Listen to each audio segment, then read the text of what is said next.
Hello అండి, 12 టిష్యూలో lavender అయితే మళ్ళీ వచ్చేసింది. మంచి ప్లెయిన్ డిజైనర్ శారీ లాగా యూజ్ అవుతుందండి. ప్లెయిన్లో ఉంది, డిజైనర్ శారీ లాగా యూజ్ అవుతుంది. చాలా సూపర్గా ఉంది కదా. కలర్ కూడా చాలా నీట్గా ఉంది, కట్టుకుంటే చాలా క్లాసీగా ఉంటుంది. సో లావెండర్ అనేది చాలా మందికి నచ్చుతుందండి. And golden lavender. సో ఇందులో మనకి గోల్డ్ షేడ్ కూడా కనిపిస్తుంది కదా మీకు, అలాగే ఉంటుంది బయట కూడా.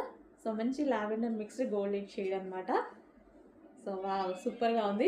అండ్ దీనికి ఇప్పుడు మనం ఒక బ్లౌజ్ పెట్టాం కదా, ఇన్ కేస్ మీకు కావాలి అంటే ఆ బ్లౌజ్ పేరప్ చేసుకుంటే బాగుంటుంది. ఒకసారి చూపిస్తాను నేను అది కూడా. సో ఎవరికైనా కావాలి అనుకుంటే ఈ బ్లౌజ్తో పేరప్ చేసేసుకుంటే చాలా బాగుంటుందండి. సో ఇది మనకి సారీ, ఇది వచ్చేసి బ్లౌజ్ అనమాట. బ్లౌజ్ అనేది మనకి వర్క్ వస్తుంది. సో తెలుసు కదా, ఇందాక చూసారు కదా. సో ఈ విధంగా full work blouse with belt కూడా ప్రొవైడ్ చేశారు. సో ఈ విధంగా ఈ శారీ తోటి ఈ బ్లౌజ్